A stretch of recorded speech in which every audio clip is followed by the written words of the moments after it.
Buenas noches, tengan todos bienvenidos a nuestra sección de lectura del libro de Urantia. Hoy vamos a leer el documento 168. Antes de iniciar, coloquemos, como es nuestra costumbre, esta actividad en presencia de nuestro Padre.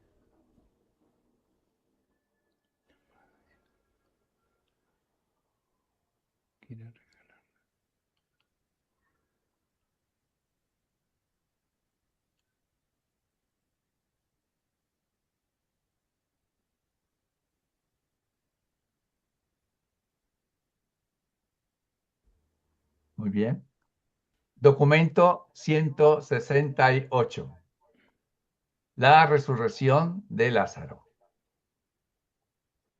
Era poco después del mediodía, cuando Marta salió al encuentro de Jesús, que se asomaba allende la colina cerca de Betania. Su hermano Lázaro estaba muerto desde hacía 4 días y había sido sepultado en el sepulcro privado en un extremo alejado del jardín, al atardecer del domingo. Por la mañana de ese día jueves hicieron rodar la piedra a la entrada de la tumba. Cuando Marta y María enviaron el mensaje a Jesús sobre la enfermedad de Lázaro, confiaban en que el maestro haría algo. Sabían que su hermano estaba desesperadamente enfermo y aunque apenas se atrevían a esperar que Jesús abandonara su obra de enseñanza y predicación para acudir a socorrerlos, tanto confiaban en su poder para curar enfermedades que pensaron que bastaría con que él pronunciara palabras de curación y Lázaro inmediatamente sería curado. Y cuando Lázaro murió, pocas horas después de que partiera el mensajero de Betania, camino a Filadelfia, razonaron que eso sucedió porque el maestro no supo de la enfermedad de su hermano hasta demasiado tarde, cuando éste ya estaba muerto desde hacía varias horas. Pero tanto ellas como todos sus amigos creyentes se sorprendieron grandemente por el mensaje que trajo de vuelta el mensajero al regresar a Betania la mañana del martes.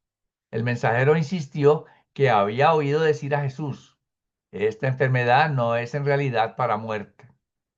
Tampoco podían comprender ellos por qué él no les había enviado mensaje alguno ni les había ofrecido ayuda.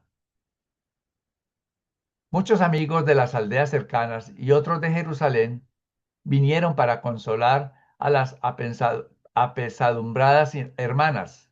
Lázaro y sus hermanas eran hijos de un judío noble, de buena posición económica, y que había sido el caudillo principal de la pequeña aldea de Betania. A pesar de que ellos tres eran desde hacía mucho tiempo seguidores apasionados de Jesús, eran altamente respetados por todos los que los conocían.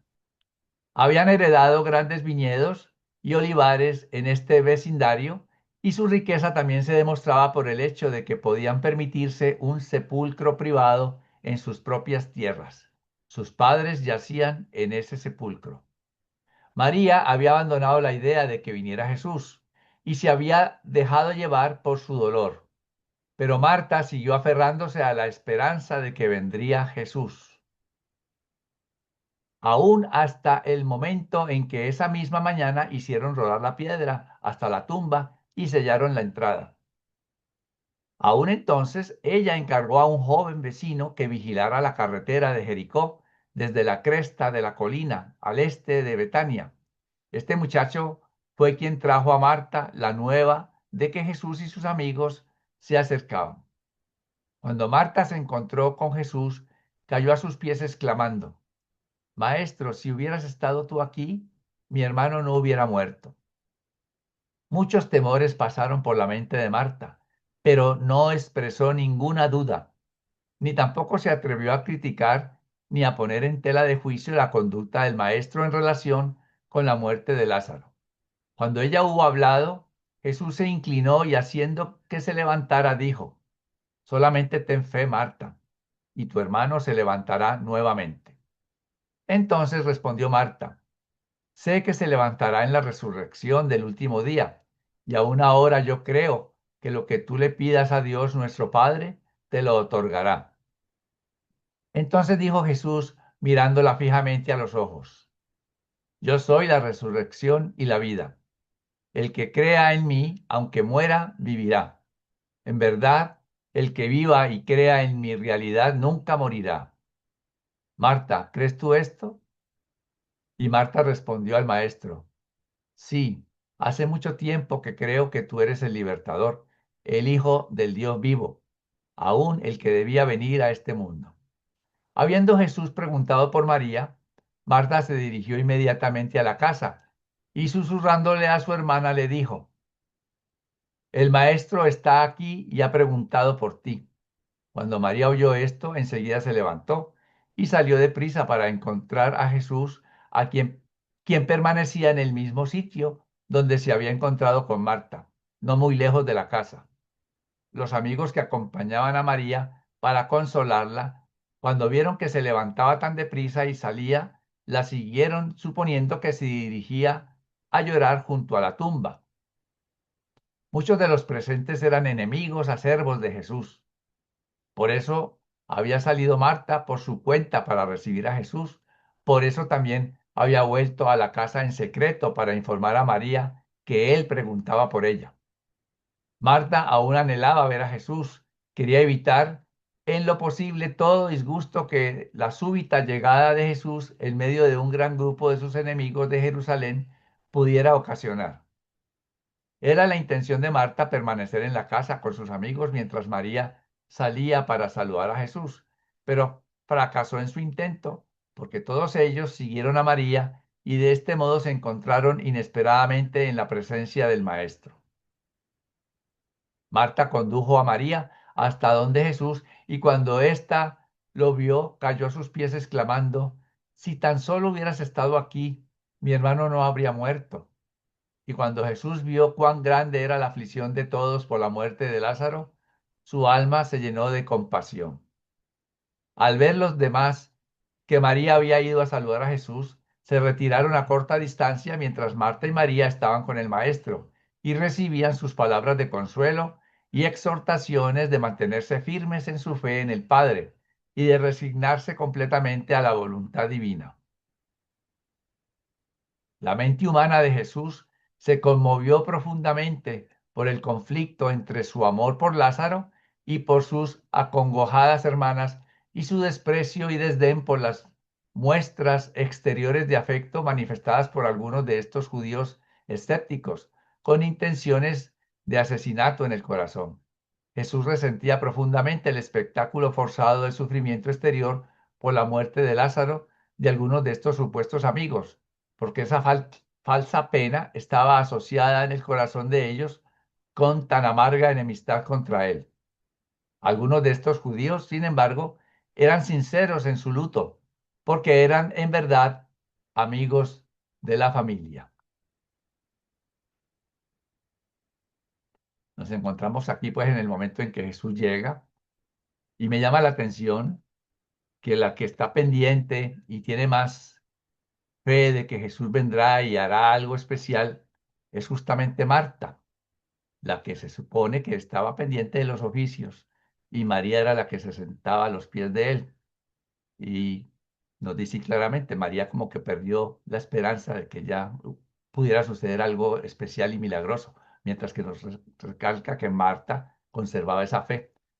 Así que las dos hermanas estaban bastante tristes e igualmente Jesús, como vemos, pues se conmovió también al ver la tristeza y como vemos mucha gente, vecinos y amigos y enemigos y cuantos están allí, y cosas que a veces pueden suceder en el día de hoy, que muchos de los que están allí en el entierro o en el velorio van solo por curiosear, son hasta enemigos y hasta en el fondo puede que digan, ah, siquiera se murió.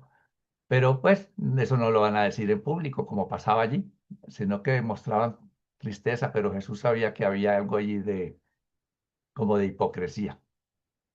Entonces, vamos a ver qué más sigue ocurriendo en este relato. Adelante, Flor. Muchas gracias, Carlitos. Bien, uno, junto a la tumba de Lázaro. Después de pasar Jesús unos momentos consolando a Marta y María, apartados de los demás, les preguntó, ¿a dónde lo habéis puesto? Entonces Marta dijo, ven y verás. Mientras el maestro seguía en silencio, a las dos sufrientes hermanas lloró. Cuando los amigos judíos que los seguían vieron sus lágrimas, uno de ellos dijo, mirad cómo lo amaba a él. ¿Acaso el que abriera los ojos de un ciego no podría haber prevenido la muerte de este hombre? En ese momento ya se encontraban de pie frente al sepulcro familiar, que era una pequeña cueva natural o declive en el reborde de la roca que se levantaba unos 10 metros en el extremo más alejado del jardín. Es difícil explicar a la mente humana por qué lloró Jesús. Aunque tenemos acceso al registro de las emociones humanas combinadas con el pensamiento divino, como se anotan en la mente del ajustador personalizado, no estamos completamente seguros de la causa real de las manifestaciones emocionales. Nos inclinamos a creer que Jesús lloró debido a una cantidad de pensamientos y sentimientos que pasaban por su mente en ese momento, tales como uno, sentía una compasión genuina y dolorosa por Marta y María. Tenía un afecto humano profundo y real por estas hermanas que habían perdido a su hermano. Dos, su mente se perturbó por la presencia de la multitud de plañideros, algunos sinceros, otros meramente fingidos. Siempre resentía él estas exteriorizaciones de pesar. Sabía que las hermanas amaban a su hermano y tenían fe en la sobrevivencia de los creyentes. Estas emociones conflictivas posiblemente expliquen por qué lloraba al acercarse a la tumba. 3. Verdaderamente titubeó antes de traer a Lázaro de vuelta a la vida mortal. Sus hermanas en verdad lo necesitaban, pero Jesús lamentaba tener que traer de vuelta a su amigo para que experimentara la amarga persecución que sabía que Lázaro habría de sufrir como resultado de protagonizar la más grande de las demostraciones de poder divino del Hijo del Hombre. Ahora podemos relatar un hecho interesante e instructivo. Aunque esta narrativa se asocia con un conjunto aparentemente natural y normal de acontecimientos humanos, tiene ciertas manifestaciones colaterales sumamente interesantes. Cuando el mensajero fue a donde Jesús el domingo para decirle de la enfermedad de Lázaro, Jesús envió su mensaje de que no era para la muerte. Sin embargo, cuando fue personalmente a Betania, preguntó a las hermanas, ¿a dónde lo habéis puesto? Aunque todo esto parecería indicar que el maestro procedía según la forma de esta vida y de acuerdo con el conocimiento limitado de la mente humana, sin embargo, los registros del universo revelan que el ajustador personalizado de Jesús impartió órdenes de que se detuviera indefinidamente en el planeta al ajustador del pensamiento de Lázaro después de la muerte de éste. Y esta orden se registró tan solo 15 minutos antes de que Lázaro expirara. ¿Acaso la mente divina de Jesús ya sabía, aún antes de que muriera Lázaro, que lo despertaría de los muertos? Y aquí quiero llamar la atención lo que los reveladores nos están diciendo aquí. Contestan, no lo sabemos. Solo sabemos lo que aquí narramos. Y es interesante saber que ellos no saben, que cuando no saben lo expresan de esa manera. Y creo yo que también es una enseñanza de algún modo. No tenemos que saberlo todo, pero es bonito reconocer que no se sabe. Bien, continuamos. Muchos de los enemigos de Jesús tendían a mofarse de sus manifestaciones de afecto y decían entre ellos, si tanto apreciaba a este hombre, ¿por qué tardó tanto en venir a Betania? Si él es lo que dicen que es, ¿por qué no salvó a su querido amigo? ¿Qué beneficio representa curar extraños en Galilea si no puede salvar a los que ama? Y de muchas otras maneras desdeñaron y restaron importancia a las enseñanzas y obras de Jesús. Así pues, este jueves por la tarde, a eso de las 2:30, estuvo listo el escenario en esta pequeña aldea de Betania para la realización de la más grande de las obras relacionadas con el ministerio terrenal de Micael de Nevadón, la más grande manifestación de poder divino durante su encarnación, puesto que su propia resurrección ocurrió después de él haberse liberado de los vínculos de la morada mortal. El pequeño grupo reunido ante la tumba de Lázaro no podía darse cuenta de la presencia cercana de vastas huestes de todas las órdenes de seres celestiales reunidas bajo la guía de Gabriel y aguardando la dirección del ajustador personalizado de Jesús, vibrando de expectativa y listos para ejecutar la solicitud de su amado soberano. Cuando Jesús pronunció esas palabras, ordenando, quitad la piedra, las huestes celestiales reunidas se prepararon para actuar el drama de la resurrección de Lázaro en la semejanza de su carne mortal. Esta resurrección comprende dificultades de ejecución que en mucho trascienden la técnica usual de la resurrección de las criaturas mortales en forma morontial y requiere mucho más personalidades celestiales y una organización mucho mayor de recursos universales. Cuando Marta y María oyeron la orden de Jesús de que quitaran la piedra a la entrada de la tumba, se llenaron de emociones opuestas. María esperaba que Lázaro resucitara de entre los muertos. Pero Marta, pero Marta, aunque hasta cierto punto compartía la fe de su hermana, sufría más por el temor de que Lázaro no estuviera presentable en su apariencia ante Jesús, los apóstoles y sus amigos. Dijo Marta, ¿realmente debemos quitar la piedra? Mi hermano ya hace 4 días que murió y ya ha empezado su cuerpo a descomponerse. Marta dijo esto también porque no estaba segura de la razón por la cual el maestro había pedido que se quitara la piedra. Pensó que tal vez Jesús tan solo quería ver a Lázaro por última vez. Ella no era de carácter firme ni constante en su actitud. Como titubeaban antes de quitar la piedra, Jesús dijo, ¿acaso no os dije desde el principio que esta enfermedad no era para la muerte? ¿Acaso no he venido para cumplir mi promesa? Después de llegar aquí, ¿acaso no dije que, si tan solo creéis, veréis la gloria de Dios? ¿Por qué dudáis? ¿Cuánto hay que esperar antes de que vosotros creáis y obedezcáis? Cuando Jesús terminó de hablar, sus apóstoles, con ayuda de vecinos serviciales, se acercaron a la piedra y le hicieron rodar hasta que se descubrió la entrada de la tumba.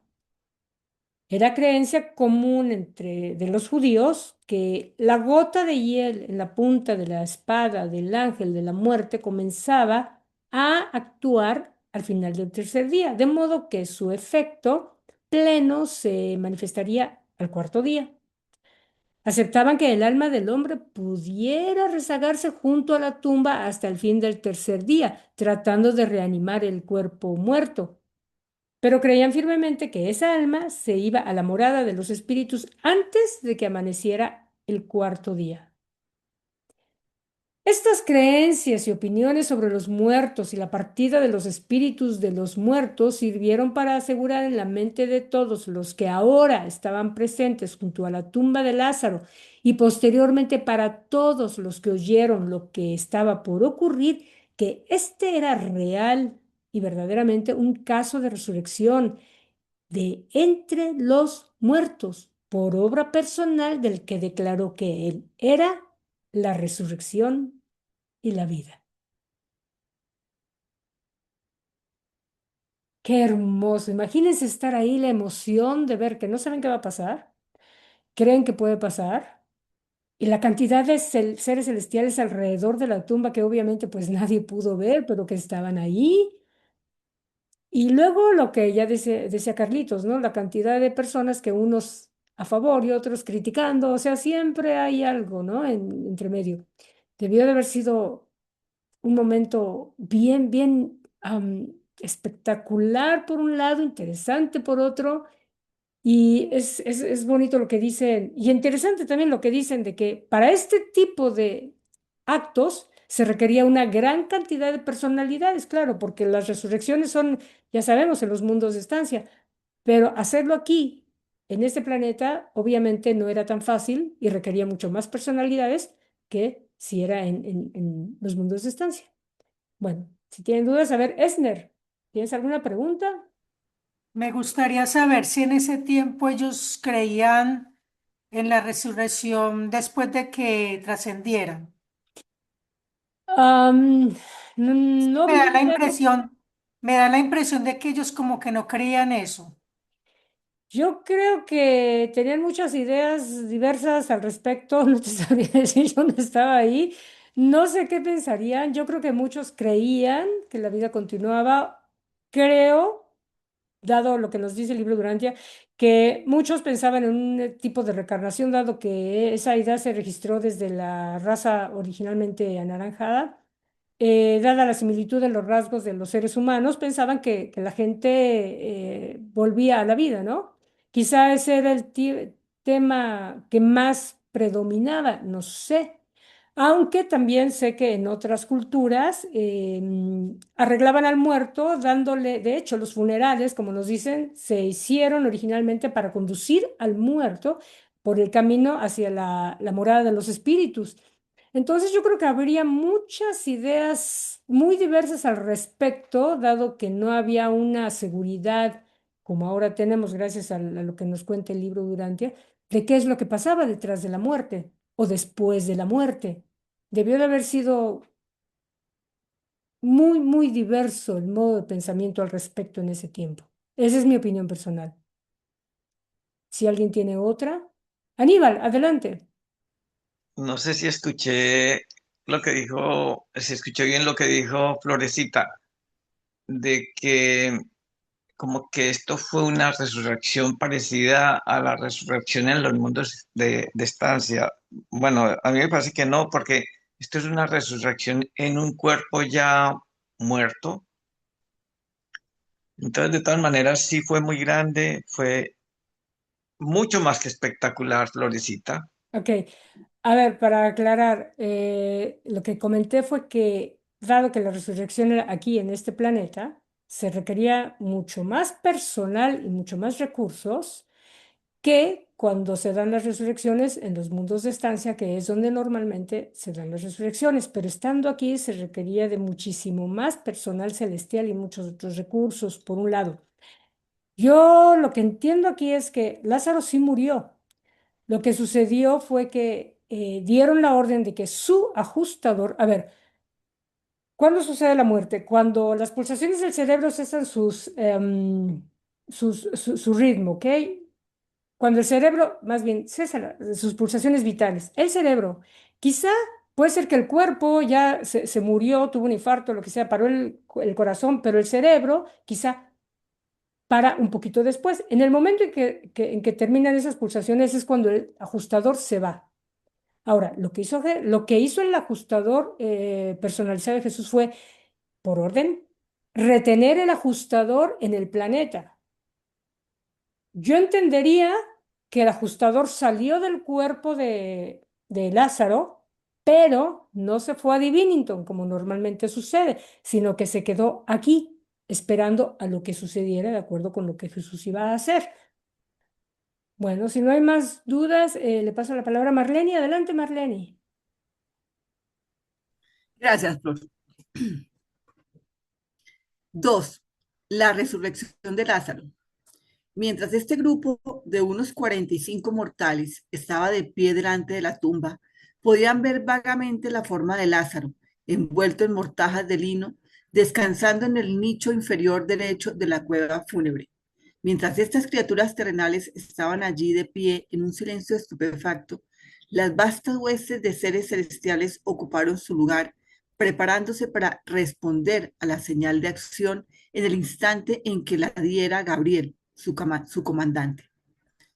Jesús levantó la vista y dijo: Padre, estoy agradecido de que hayas oído y otorgado mi solicitud. Sé que siempre me oyes, pero te hablo así por los que están aquí junto a mí, que pueden creer que tú me has enviado al mundo para que sepan que trabajas conmigo en lo que estamos por realizar. Y después de orar, dijo en voz muy alta: Lázaro, ven fuera. Aunque los observadores humanos permanecieron inmóviles, las vastas huestes celestiales se activaron al unísono, obedeciendo la palabra del Creador. En tan solo 12 segundos de tiempo terrenal, la forma hasta ese momento sin vida de Lázaro comenzó a moverse y finalmente se sentó en el borde de piedra sobre la que había yacido. Su cuerpo estaba atado por las mortajas, su rostro cubierto por un paño. Cuando se puso de pie delante de ellos, vivo, Jesús dijo: aflojad sus vendajes y dejadlos salir.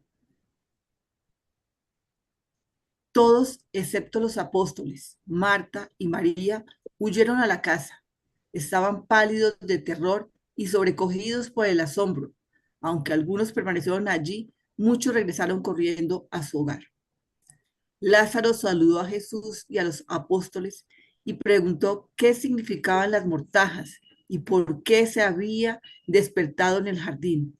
Jesús y los apóstoles se apartaron, mientras Marta le contó a Lázaro sobre su muerte, entierro y resurrección.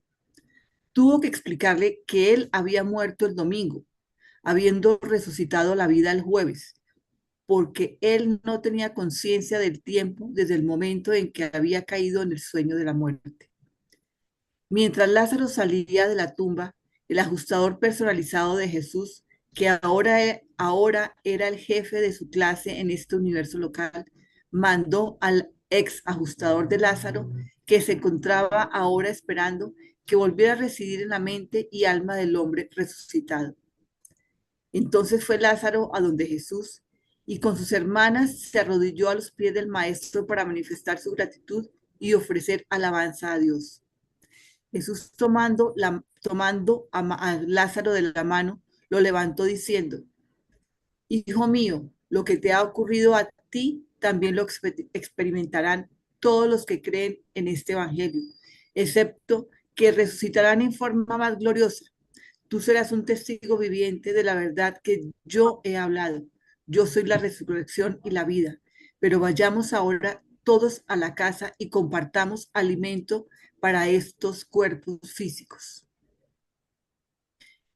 Mientras caminaban hacia la casa, Gabriel despidió a los grupos adicionales de las huestes celestiales allí reunidas, mientras anotaba en los registros el primer caso de Nurantia y el último, en que una criatura mortal había resurgido de la muerte con el mismo cuerpo físico. Lázaro casi no podía comprender lo que había sucedido. Sabía que había estado muy enfermo, pero tan solo podía recordar haberse dormido y haber sido despertado. Nunca pudo relatar nada de lo ocurrido en esos 4 días en la tumba porque había estado completamente inconsciente. El tiempo no existe para los que duermen el sueño de la muerte. Aunque muchos creyeron en Jesús como resultado de esa obra extraordinaria, otros tan solo endurecieron su corazón aún más para rechazarlo. Para el mediodía del día siguiente, se había difundido por todo Jerusalén la noticia de este acontecimiento. Decenas de hombres y mujeres fueron a Betania para contemplar a Lázaro y hablar con él, y los fariseos, alarmados y desconcertados, convocaron una reunión de urgencia del Sanedrín para poder determinar qué debían hacer respecto a estos nuevos acontecimientos. Bueno, aquí podemos notar que no vamos a tener conciencia entre el tiempo que transcurre en el sueño, la muerte y la resurrección a estado morontial en las salas de resurrección. Ya sea que despertemos una resurrección especial a los 3 días o una dispensacional a los 1000 años, igual no vamos a tener conciencia, vamos a estar dormidos. Despertaremos en el mismo estado de conciencia del momento en que morimos y pues ya en ese transcurso pues no va a existir tiempo, o sea, van a ser como instantes igual sin ninguna memoria, sin no vamos a tener ningún acontecimiento entre la muerte y la resurrección. Aníbal.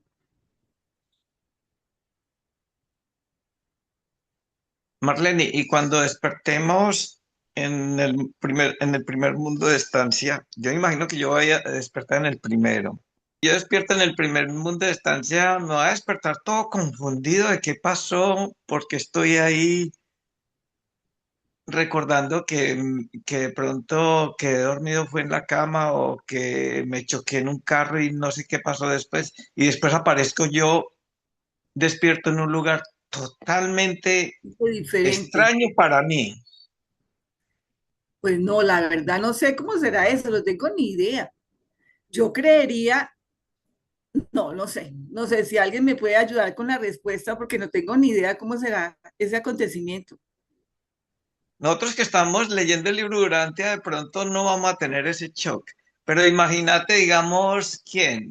Mi papá, que ya murió y que no creía en nada. Y suponiendo pues de que despierte, porque él era ateo. Entonces, no sé, despiertan en esa situación y eso, eso será como una situación, no sé qué pasará pues. Pero yo no creo que los ateos no tengan la posibilidad de la resurrección. ¿Por qué no? De pronto somos ateos aquí en la tierra, pero ya despertando allá vamos a tener otra conciencia, otra visión diferente. No creo que los vayan a sacar de la resurrección por ser ateos, la verdad, eso sí no. Octavio, Bueno, yo creo que ese momento, buenas tardes, por mí ya nos saludé, gusto en verlos. Yo creo que ese momento es difícil de describirlo y ni siquiera nos lo imaginamos. Tiene que ser de esa manera porque pues es algo increíble, ¿no? De hecho, yo he pensado, no sé si me explique lo que voy a decir, pero yo he pensado si en un momento dado, aunque yo tengo fe en la revelación, tengo fe en todo lo que hemos estado aprendiendo, aun si no pasara, para mí ya es suficiente con lo que he aprendido y lo que ha hecho esta revelación en mi vida, porque realmente para mí fue un giro sorprendente cómo cambió mi vida con esta información. Entonces, a veces yo me pregunto, y si todo esto realmente no pasa? Pues no importa, porque ya con el hecho de haber cambiado mi vida y con lo que hemos aprendido otra vez, yo creo que da la satisfacción para agradecer el vivir, ¿no? Y más si venías de un entorno muy complejo y muy opuesto al que ahora, al menos en mi caso, he tenido la oportunidad de vivir con esta revelación. Gracias y gustan saludarlos.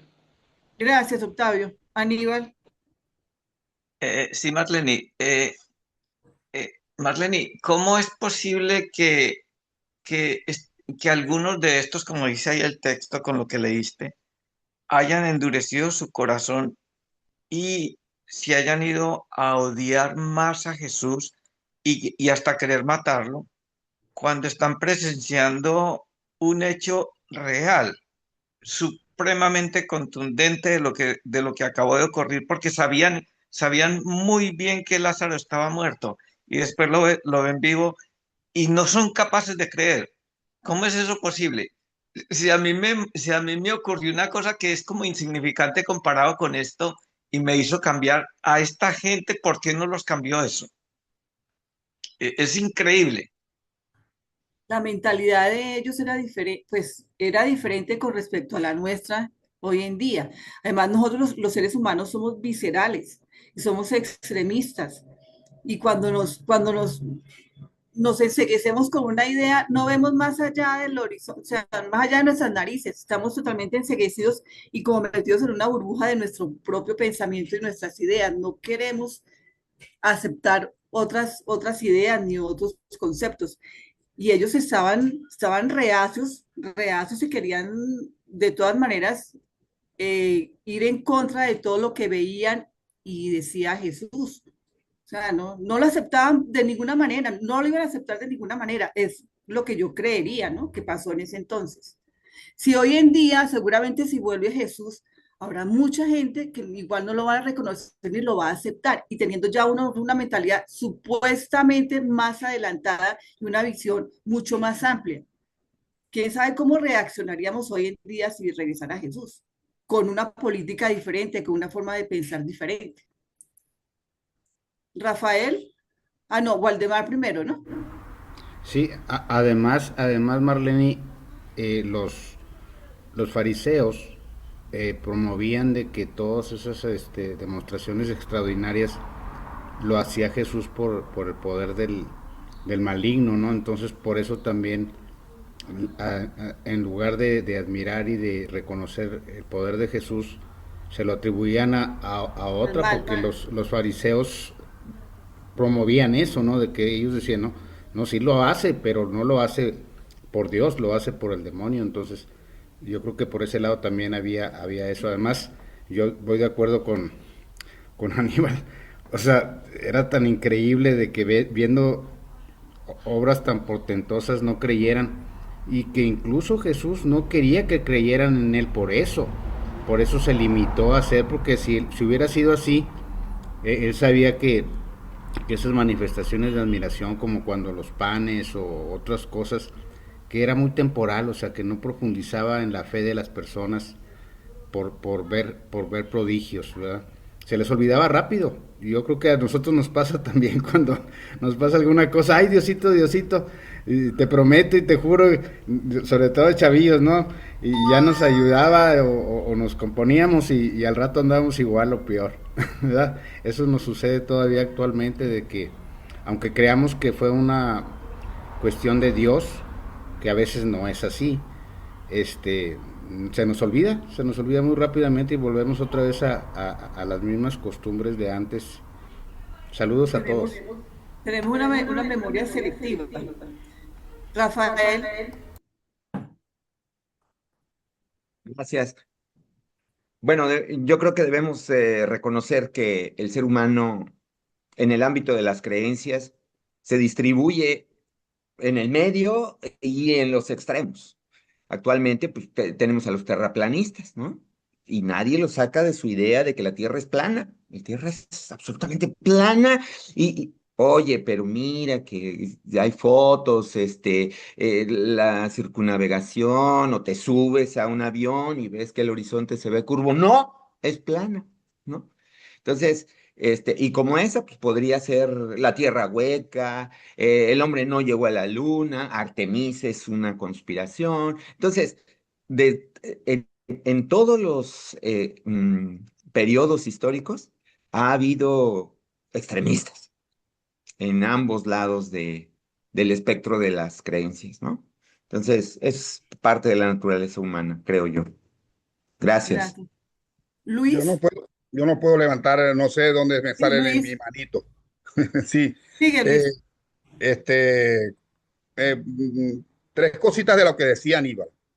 Una, yo pienso cómo será cuando resucitemos en los mundos de estancia, que debe ser una impresión muy grande, porque como decía Aníbal, tú solamente recordarás cuando te acostaste, te enfermaste, como le pasó a Lázaro, pues.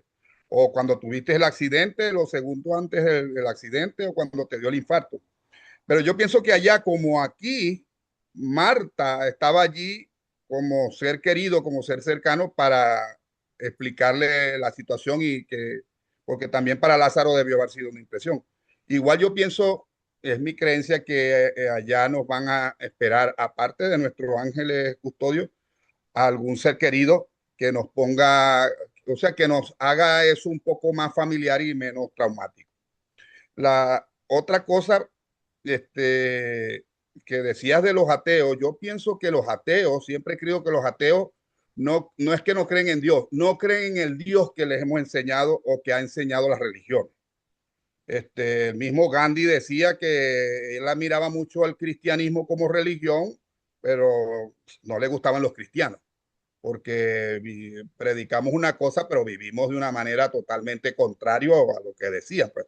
Entonces yo pienso que Dios no puede juzgarte si te va a resucitar, no porque fueras ateo, porque no creyeras en él, porque si no, están todos los musulmanes, los budistas, los hinduistas y todos ya condenados a que no van a resucitar, porque ellos se pasaron toda la vida sin conocer a Jesús, pues. Así que tú le preguntas a un judío de ahorita quién es Jesús y no tiene ni idea, porque su religión ha hecho todo lo posible porque eso no se difunda, pues. Y eso no quiere que sea malo. Yo pienso que nosotros vamos a ser juzgados más bien por las obras de amor que hicimos con las personas que tuvimos alrededor, y eso no necesitamos ser de ninguna religión. Este, y la última era, ¿por qué la gente no lo creía? También concuerdo, como decían ahí, también hay que tomar en cuenta que los saduceos no creían en la resurrección. Entonces pueden inventar lo que sea, que por qué se paró ese hombre, por lo que sea, no se había muerto simplemente, estaba dormido, estaba lo que sea. Y aparte, como decía Rafael y eso, y lo demás, que es, cada quien ve lo que quiere ver. Entonces, cuando una cosa que a mí me sirve para aumentar mi fe, para otros simplemente es la prueba que yo necesito de que es todo lo contrario. Y es asombroso como un mismo acontecimiento. O sea, a mí lo que me deja ver esto es que, de hecho, el acontecimiento en sí no interesa.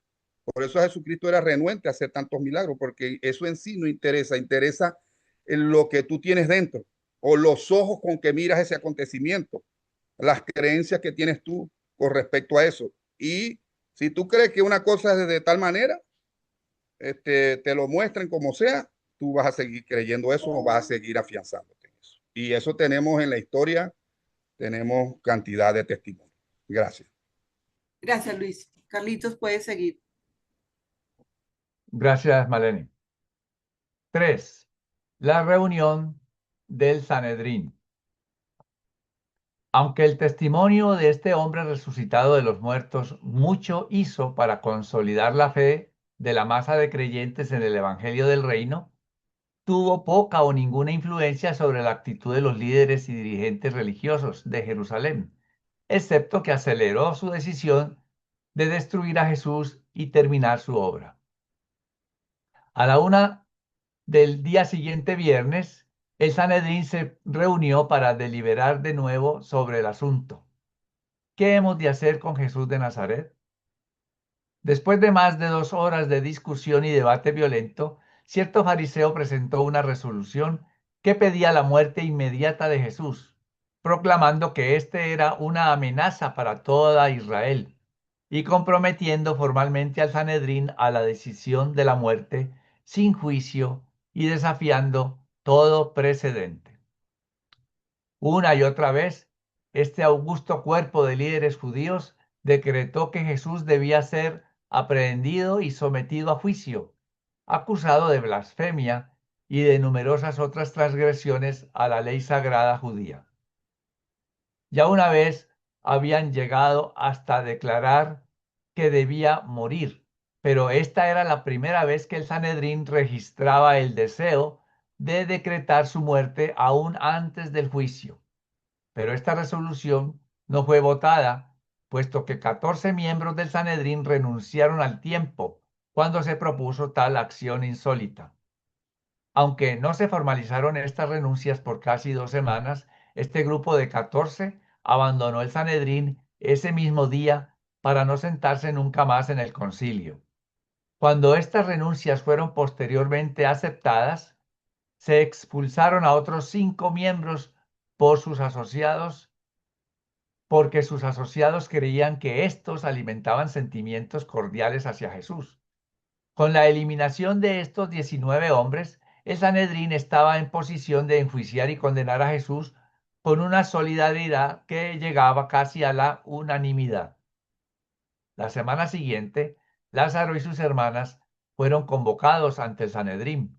Cuando se hubo oído su testimonio, no quedó duda alguna de que Lázaro había resucitado de los muertos.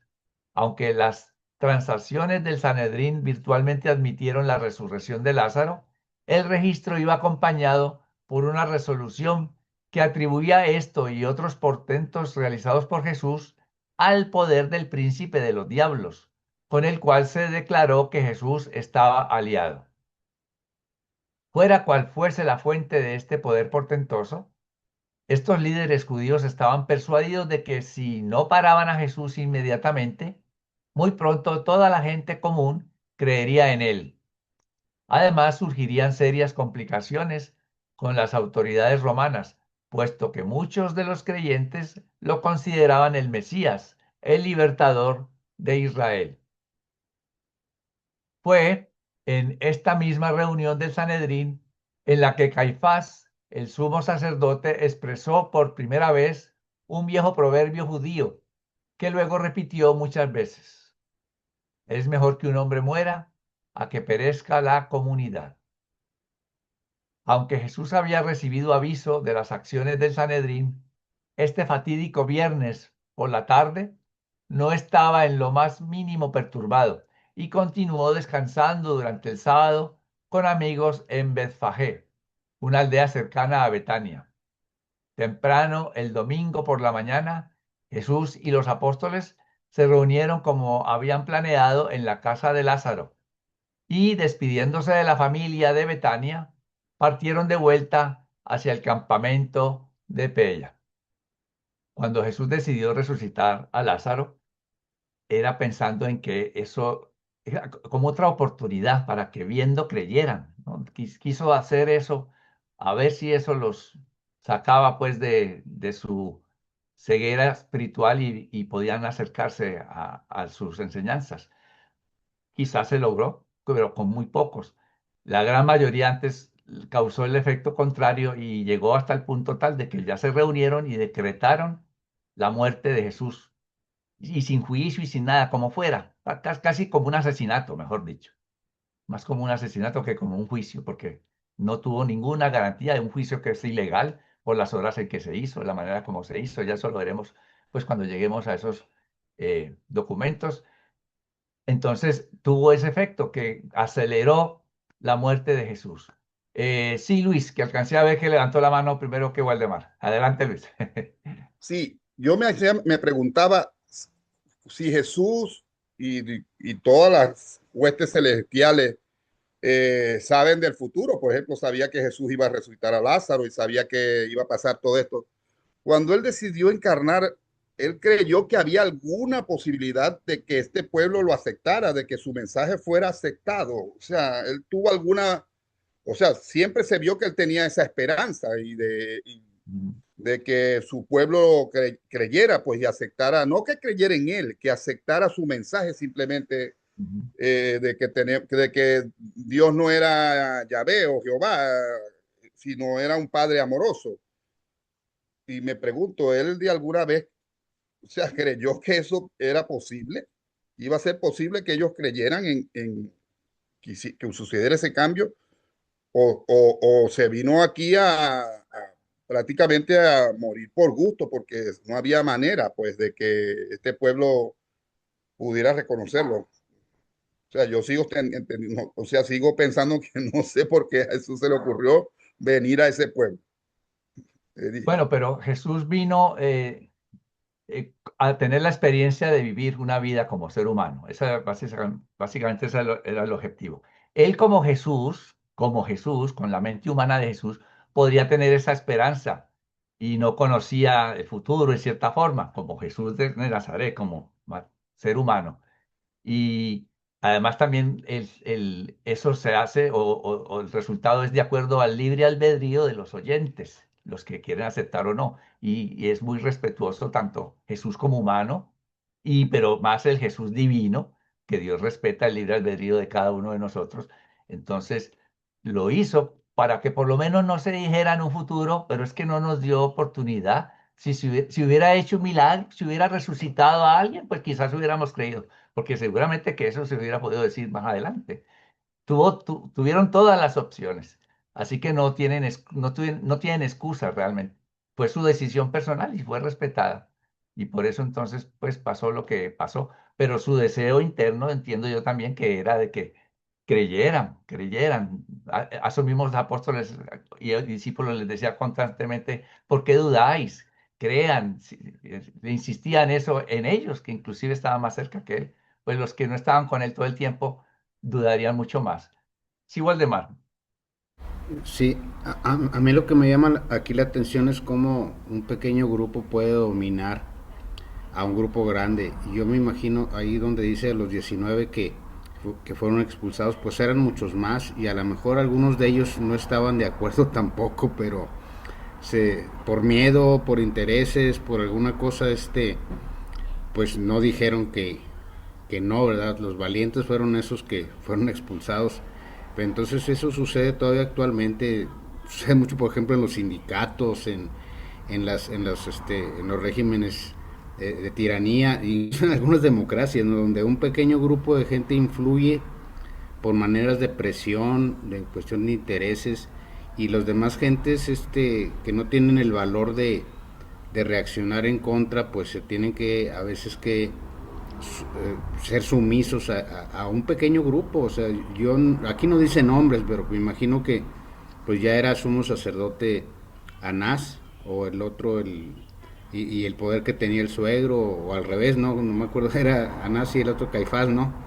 Entonces ellos tenían una influencia súper poderosísima en todos los demás, y los intereses que ellos tenían, que podían verse amenazados. Pero sí me llama la atención de que hubo gente valiente que pues desgraciadamente los, los expulsaron, porque era la mayoría, que yo creo que algunos de ellos por cuestiones legales no estaban de acuerdo, porque no se podía hacer un juicio, digo, una declaración de muerte sin juicio. Más adelante vamos a ver que así pasó, ¿no? Pero cómo se brincan leyes, estatutos de ellos mismos por cuestión de poder de unas cuantas personas que liderean malamente este por circunstancias, ¿no?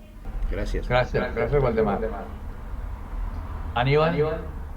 Recordemos que la semana pasada leímos de que había dos objetivos. Uno era darle otra oportunidad como a los miembros del Sanedrín de que reconsideraran. La otra que también era muy importante era mostrarle a los apóstoles que existía la resurrección, que la iban a ver en Lázaro, porque Jesús iba a pasar también por el mismo proceso de resurrección, claro que no en el mismo cuerpo, no en el mismo cuerpo mortal, sino en un cuerpo morontial. Gracias, Aníbal. Rafael. Bueno, sí, yo quisiera traer a colación que efectivamente Jesús o Micael de Nevadón eligió nuestro planeta para someterse a una vida perfectamente humana, y y a- am, acatarse a las limitaciones, al desconocimiento del futuro que todo ser humano padece, a la incertidumbre, al miedo, al dolor, y con ello demostrar que se puede vivir en rectitud aún en las circunstancias más eh, terribles de dolor, de persecución, ¿no?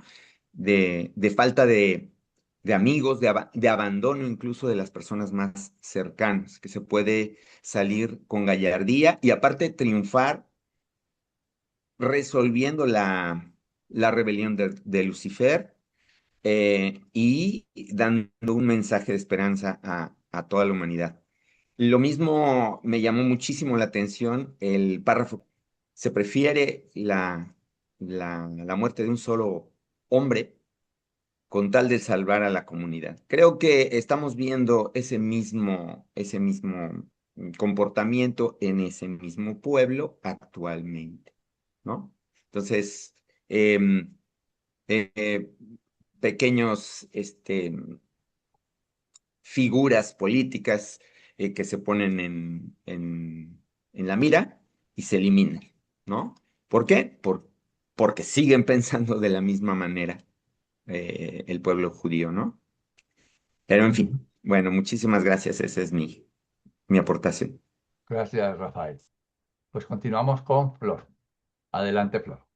Muchas gracias, Carlitos. 4.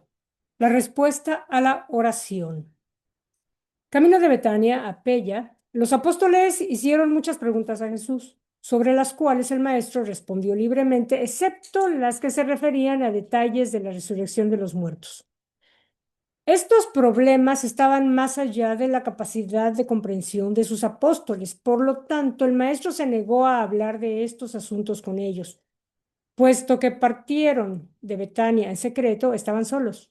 Jesús, por consiguiente, aprovechó la oportunidad para decir a los 10 muchas cosas que pensaba los prepararían para los difíciles días que se avecinaban. Las mentes de los apóstoles estaban perturbadas y pasaron mucho tiempo discutiendo sus experiencias recientes en relación con la oración y la respuesta a la oración. Todos recordaban la declaración de Jesús al mensajero de Betania en Filadelfia, cuando dijo claramente, esta enfermedad no es en realidad para muerte. Sin embargo, a pesar de esta promesa, Lázaro realmente murió. Todo ese día, una y otra vez, volvieron a hablar de esta cuestión de la respuesta a la oración. La respuesta de Jesús a sus muchas preguntas puede ser resumida como sigue. 1. La oración es la expresión de la mente finita en un esfuerzo por acercarse al infinito. Por lo tanto, el acto de orar debe estar limitado por el conocimiento, la sabiduría y los atributos de lo finito. Del mismo modo, la respuesta debe condicionarse por la visión, los fines, los ideales y las prerrogativas del infinito. No puede nunca observarse una continuidad ininterrumpida de fenómenos materiales entre el acto de orar y la recepción de la plena respuesta espiritual. 2. Cuando una oración aparentemente no recibe respuesta, esta demora frecuentemente representa una respuesta mejor, aunque por alguna razón valedera es largamente demorada. Cuando Jesús dijo que la enfermedad de Lázaro no era realmente para la muerte, éste ya había muerto hacía 11 horas. No se niega la respuesta a ninguna oración sincera, excepto cuando el punto de vista superior del mundo espiritual ha encontrado una respuesta mejor, una respuesta que satisface la solicitud del espíritu del hombre en contraste con la oración de la mera mente humana. 3. Las oraciones temporales, cuando son iniciadas por el espíritu y expresadas en la fe, son a menudo tan vastas y tanto abarcan que tan solo pueden ser contestadas en la eternidad. La solicitud finita está a veces tan llena del alcance de lo infinito que la respuesta ha de aguardar largamente hasta tanto se haya creado una capacidad adecuada de receptividad. La oración de fe puede llegar a ser tan completa que tan solo se podrá recibir su respuesta en el paraíso. 4. Las respuestas a la oración de la mente mortal son frecuentemente de naturaleza tal que pueden ser recibidas y reconocidas solo después de que esa misma mente oradora haya alcanzado el estado inmortal. Muchas veces la oración de un ser material puede ser respondida tan solo cuando ese ser haya progresado al nivel del espíritu. La oración 5. La oración de una persona que conoce a Dios puede estar tan distorsionada por la ignorancia y tan deformada por la superstición que responder a la misma sería muy poco deseable. En estos casos, los seres espirituales que intervienen tienen que traducir de tal manera esa oración que la respuesta, cuando llega, no puede ser reconocida por el suplicante como respuesta a su oración. 6. Todas las oraciones verdaderas son dirigidas a los seres espirituales y todas las solicitudes deben ser respondidas en términos espirituales y todas las respuestas deben consistir en realidades espirituales. Los seres espirituales no pueden otorgar respuestas materiales a las solicitudes espirituales, ni siquiera a las de los seres materiales. Los seres materiales pueden orar eficazmente solo cuando oran en el espíritu. 7. Ninguna oración puede esperar una respuesta a menos que haya nacido del Espíritu y haya sido alimentada por la fe. Vuestra fe sincera implica que habéis otorgado virtualmente por adelantado a los que oigan vuestra oración el pleno derecho de responder a vuestras solicitudes de acuerdo con esa sabiduría suprema y ese amor divino que vuestra fe ilustra como el motor constante de esos seres a quienes oráis. 8. El niño está siempre en su derecho cuando se atreve a solicitarle al padre, y el padre está siempre dentro de sus obligaciones paternas hacia el niño inmaduro cuando su sabiduría superior dicta que la respuesta a la oración del niño se postergue, modifique, segregue, trascienda o posponga hasta otra etapa de la ascensión espiritual. 9. No titubeéis en orar las oraciones de los anhelos del espíritu. No dudéis de que recibiréis respuesta a vuestra solicitud. Estas respuestas podrán estar en depósito aguardando el momento en que vosotros alcancéis aquellos niveles espirituales futuros de auténtico logro cósmico en este mundo o en los otros, en los que os resultará posible reconocer las respuestas tan largamente esperadas y apropiaros de ellas finalmente, pues corresponden a vuestras solicitudes previas, pero hechas prematuramente. 10. Todas las solicitudes nacidas genuinamente del Espíritu tendrán con certeza respuesta. Pedid y recibiréis.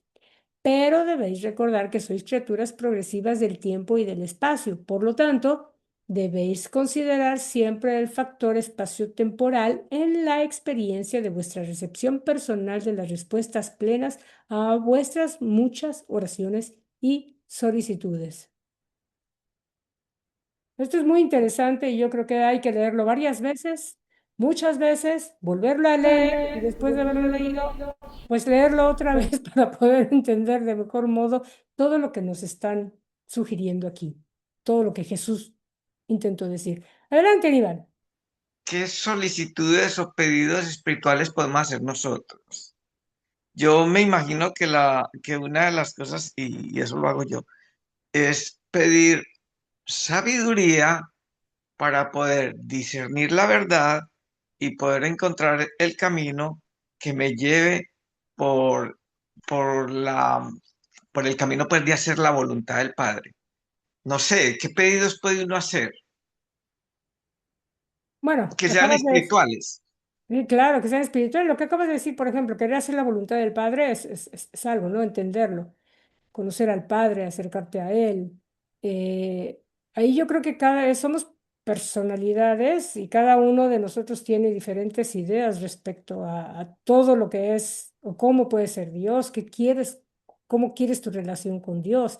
Yo creo que es muy diverso y bueno, a ver, vamos a escuchar a Rafael, a ver, a lo mejor él tiene alguna respuesta mejor, vamos a ver. Sí, yo la verdad he hablado con nuestro Padre Celestial y le he pedido desde cosas mundanas,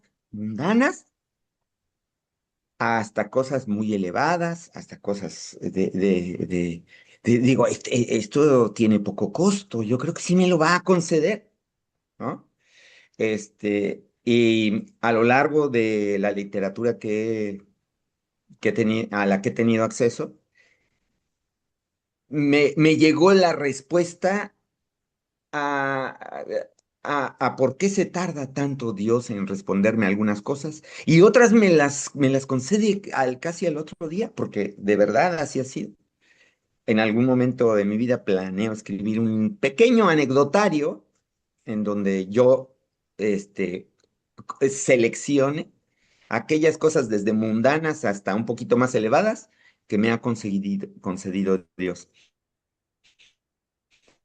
Pero encontré esa frase, olvidé el título y el autor, pero decía, Dios siempre responde a nuestras oraciones de tres formas y solamente de tres formas. Sí, todavía no, y tengo algo mejor para ti.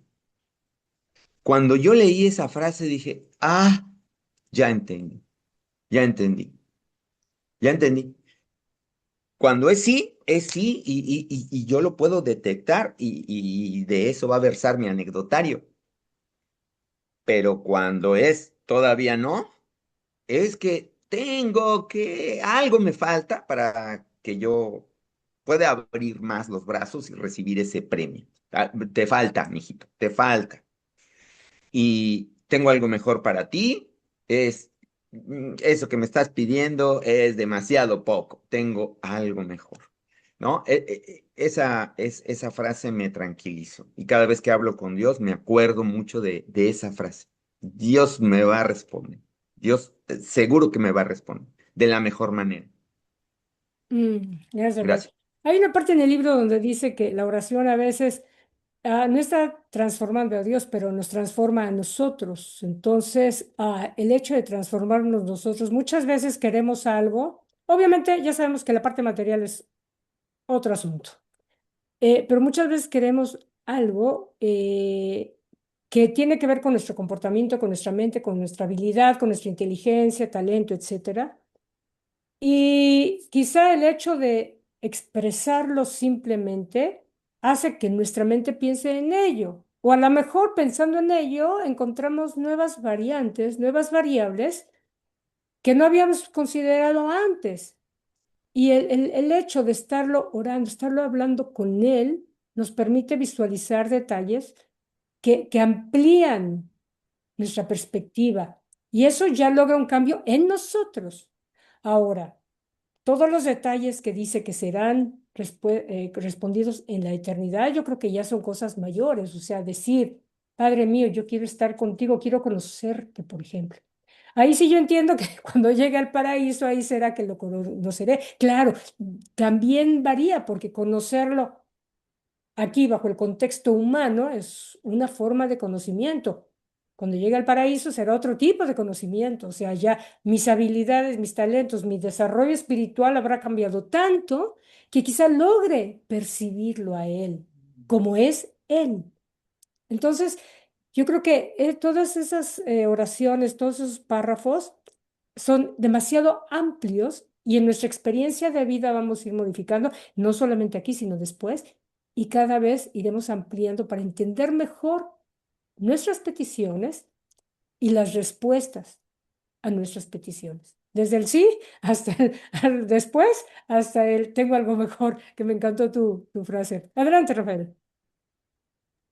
Sí, ahorita acabas de tocar Florecita, acabas de tocar un punto al cual yo me enfrento casi diario, porque yo me dedico a la educación y estoy pues con jóvenes, yo les doy ciencias exactas, matemáticas y física, y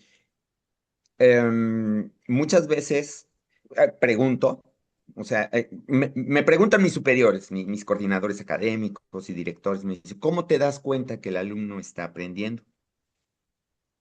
Le digo, por la calidad de sus preguntas, por la calidad de sus preguntas. Yo creo que Dios también se da cuenta de nuestra evolución por la cualidad de lo que le pedimos, la calidad de lo que le pedimos, la calidad de nuestra oración. O sea, cuando uno ora, la primera vez trastabillea y repite, sí, señor, no, señor, sí, señor, por favor, señor, sí, señor, señor, dice más veces señor que realmente lo que quiere pedir o lo que quiere suplicar o la forma de alabar a Dios, ¿no? Entonces a veces nos cuesta trabajo articular qué es lo que queremos.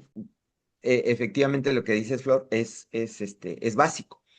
El orar transforma primeramente a la persona que ora, a nosotros los creyentes. Gracias. Valdemar. Sí, bueno, yo veo que todavía tenemos esa tendencia, la mayoría de las personas, de pedir cosas materiales, puesto que pues somos seres materiales, ¿no? Entonces lo más cercano es pedir cosas materiales, a veces cosas buenas, a veces cosas malas, desgraciadamente. La principal petición es hacer la voluntad del Padre, pero pues es como muy general a veces, ¿no?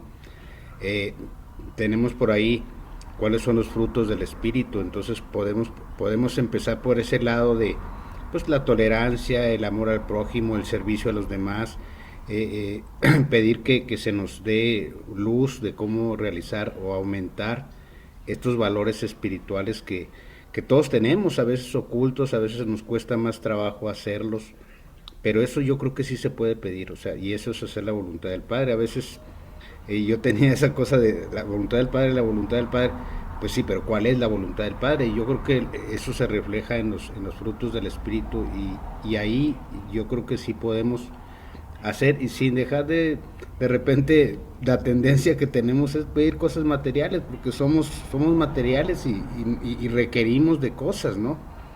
Malo cuando pide una cosa para desgracia de otra persona, ahí pues ni siquiera pasa, ahí se topa en pared, ¿no? Pero las otras cosas, como decía Flor, a lo mejor mueven nuestra inteligencia, nuestras capacidades, y llegamos a lograr esas cosas por medio de nosotros mismos, pero haciendo las cosas como deben de ser, buscando la voluntad de Dios. Pero sí se pueden mover, como decía Flor, exactamente, se nos mueve otra cosa, un chip aquí, y cambiamos algunas cosas que estábamos haciendo mal, y sirvió para eso la oración, aunque no directamente se nos concedió de allá de arriba, sí se nos movió algo en nuestra mente, en nuestro espíritu, no sé, y modificamos y sí logramos esas cosas. Y sería bueno también agradecer eso porque hay una influencia ahí, aunque no directa, indirecta de los espíritus celestiales de que sí nos están ayudando, aún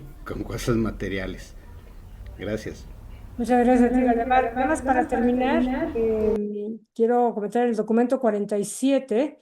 Hay una frase, un párrafo donde dice, haciendo alusión a lo que hablábamos antes, durante toda la eternidad recordarás las profundas impresiones de haber presenciado por primera vez estas mañanas de resurrección. O sea que sí va a ser impresionante. Tanto para recordarlo por toda la eternidad. Bueno, ahora le paso el micrófono a Carlitos. Adelante, Carlitos. Gracias, Flor. 5. ¿Qué pasó con Lázaro? Lázaro permaneció en la casa de Betania, siendo el centro de gran interés de muchos creyentes sinceros y de numerosos curiosos, hasta la semana de la crucifixión de Jesús, cuando él recibió mensaje de que el Sanedrín había decretado su muerte. Los líderes de los judíos estaban decididos a detener la difusión ulterior de las enseñanzas de Jesús y juzgaron atinadamente que sería inútil matar a Jesús si permitían que Lázaro, quien representaba la cumbre misma de las obras portentosas de Jesús, viviera y atestiguara el hecho de que Jesús lo había resucitado de los muertos. Ya había Lázaro sufrido a causa de ellos amargas persecuciones. Así pues, Lázaro se despidió apresuradamente de sus hermanas en Betania, huyendo a través de Jericó al otro lado del Jordán, sin permitirse el descanso hasta llegar a Filadelfia. Lázaro conocía bien a Abner y aquí se sentía seguro de las intrigas asesinas del malvado Sanedrín.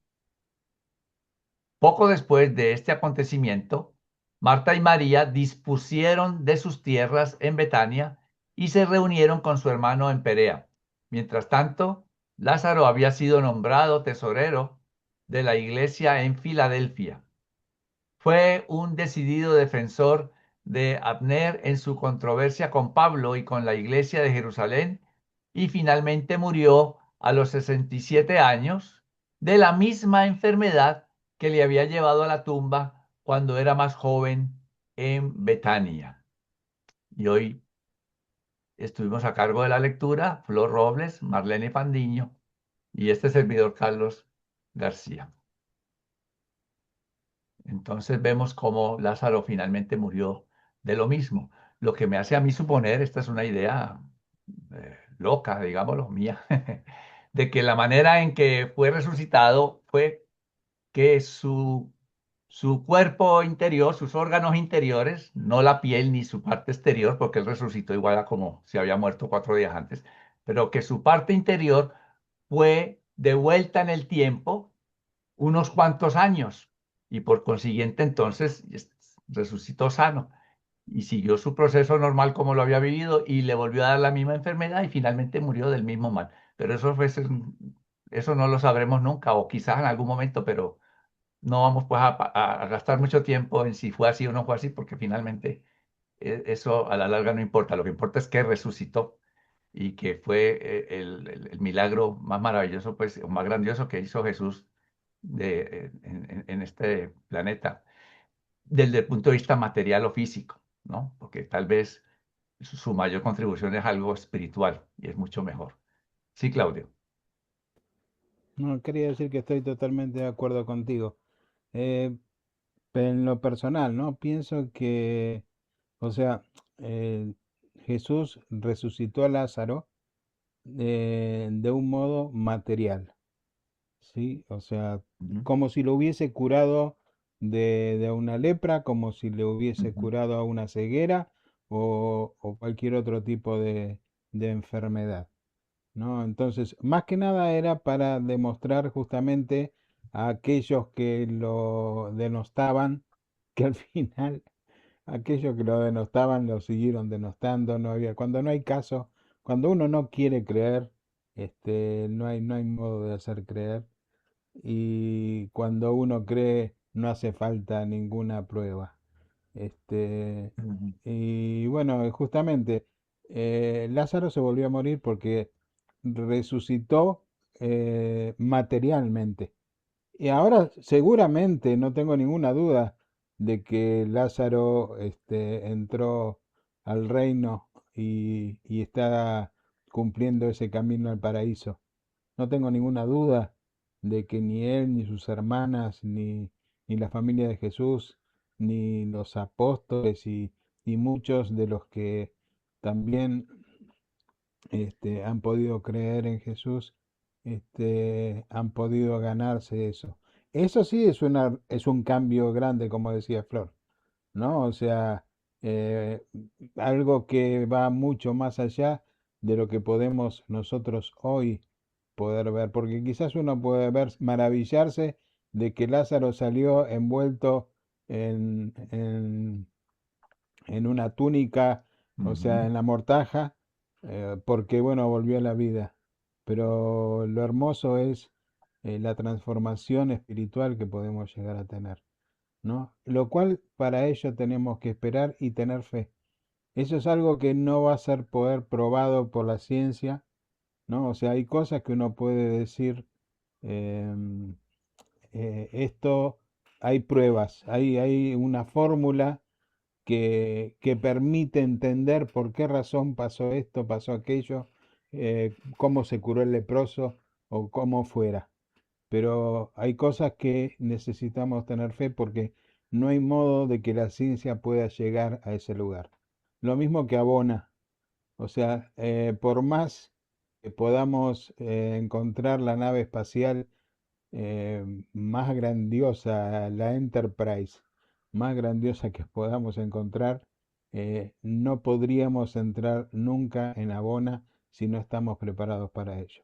Y para ello hace falta un camino muy, muy largo y muy hermoso seguramente, pero que tenemos que estar decididos a ganárnoslo y a transitarlo especialmente. Era eso, muchas gracias. Gracias, gracias, Claudio. Entonces, la próxima semana vamos a leer sobre la última predicación de Jesús allá en el campamento, en Pella. Y prácticamente un mes después son los acontecimientos de su muerte. Los espero entonces la próxima semana para que sigamos aprendiendo y disfrutando de la lectura. Y mientras tanto, les deseo pues un feliz resto de día y feliz resto de semana. Y nos veremos hasta entonces con el favor del Padre. Que estén muy bien. Gracias. Un abrazo.